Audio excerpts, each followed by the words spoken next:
You know it's time again for Viny the Wonderful Transmission with your host, Viny the Wonderful.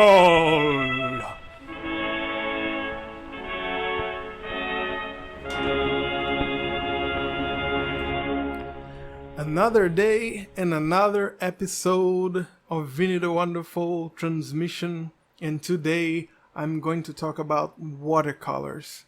Last time I talked about oil, acrylics, inking, the good old pencil, and I hope you've been drawing with pencils, even if you're not an artist, just scribbling and doing doodles and drawings and lines is a great way to focus, to think, to master your ideas, your mind.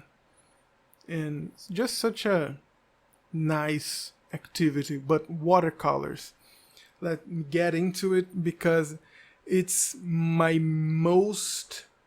has been my most favorite of type of mediums. I started when I was very young with, actually when I was very, very young, I did use gouache for a bit before I was introduced to watercolor, but that's topic for another episode. But watercolor pencils were my first introduction. I got a set of 8 pencils. And there I got introduced to idea of watercoloring. Later on, I got a bigger set of pencils. I still did not have a watercolor set. A lot of the decisions that I took with my art was informed by what I could afford. Some types of ink, some types of gouache were too expensive for me when I was young, and now everything is better. As an adult, you get to invest money on that type of stuff. When you're a kid, I mean, you can't buy a whole bunch of stuff to figure out if you're gonna like it or not. So watercolor is a great way to introduce oneself to painting. And the whole thing about a watercolor is if you don't use watercolor white, you can achieve harmony in a very easy way that is inviting for beginners. In all other painting mediums, oil, acrylics, and so forth, you have to use white, but you also end up having to use black. And if those two unintentionally go together, you create an undertone of gray with your colors that might make your painting look something that people refer to as muddy.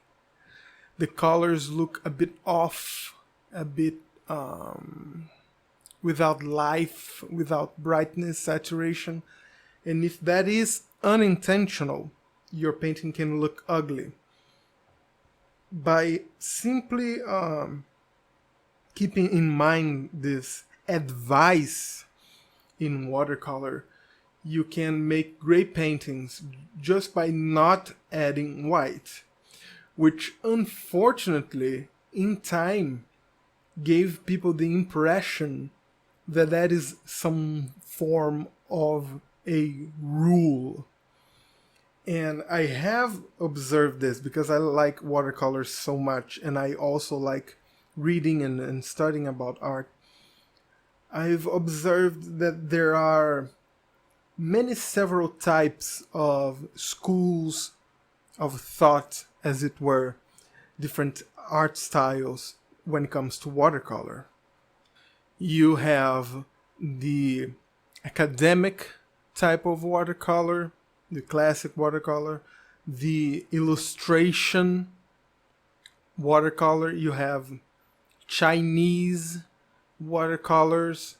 You have scientific illustration watercolor. You also have Nihonga watercolor, which is the Japanese type. It's become very popular in the West with some brands selling internationally. I myself have a couple of them, of pre-mixed watercolor pens of Japanese style watercolor. But all of those schools, they have different rules. And I had observed that.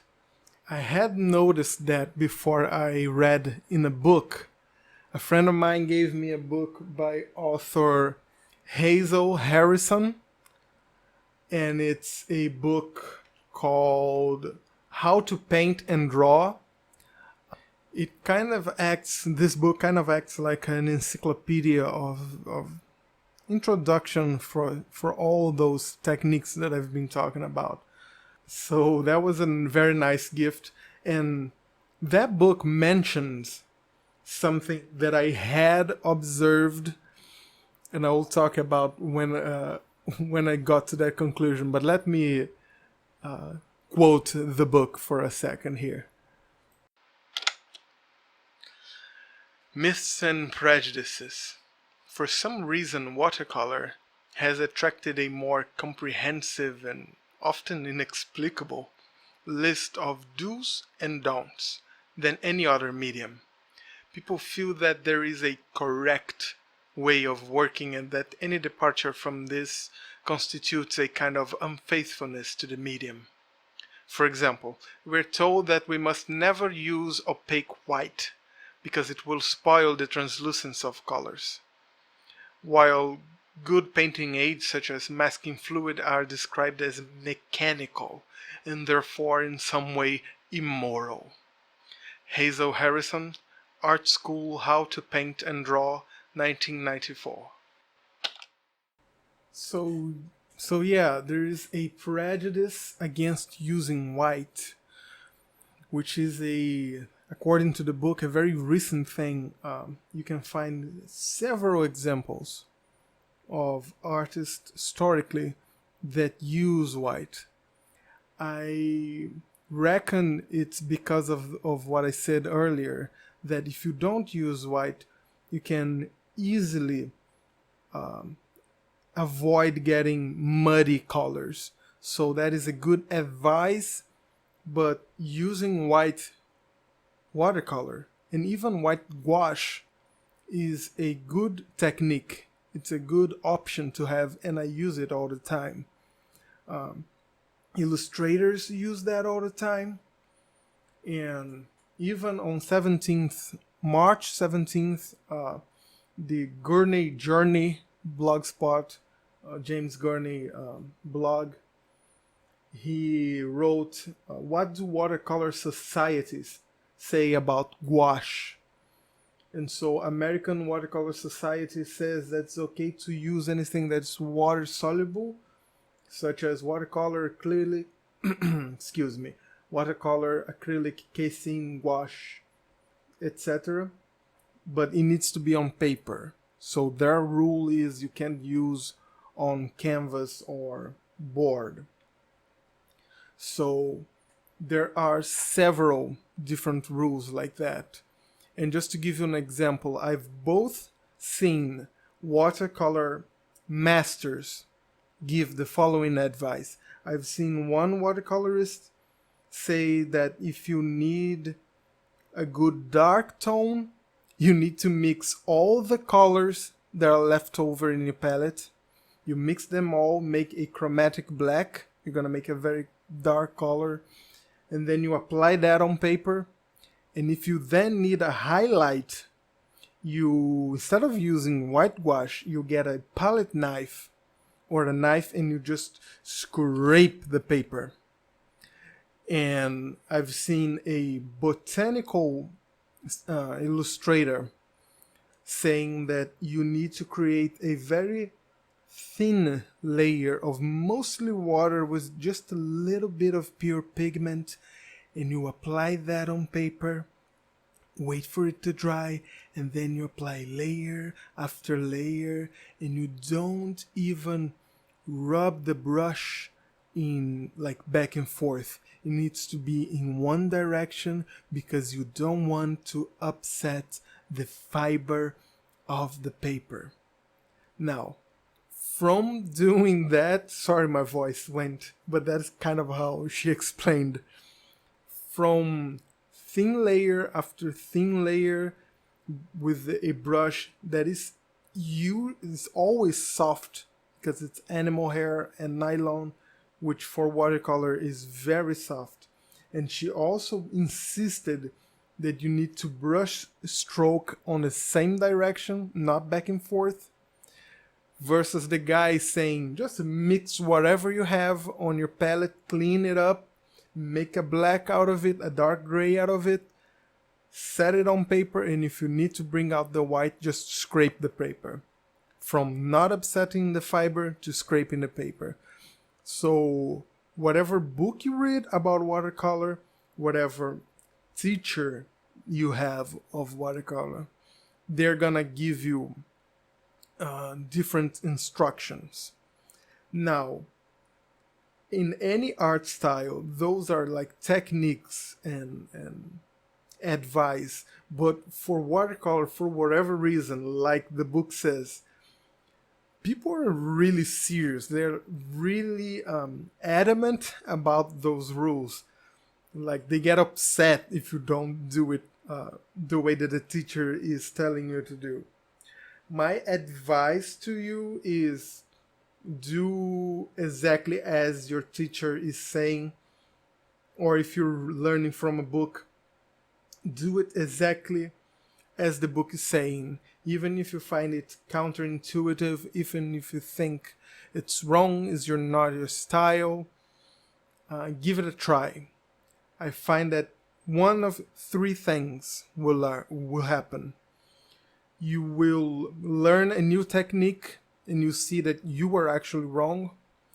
You'll see that your style is better, but this new technique might be useful to you for other things.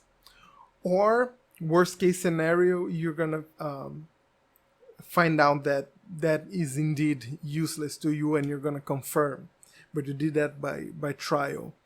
A lot of problem that people have is that they want every time you touch the paper, the canvas, you want it to be magical. But my advice is just ruin some papers. Like just try it out, just experiment. It's like a boxer. They don't go to the ring and fight. There's a whole lot of jumping ropes and punching the punch bag before you get ready enough to do your thing. So always try it out. And that is my episode on watercolor. I guess I'm going to talk about gouache next. And thank you so much for listening.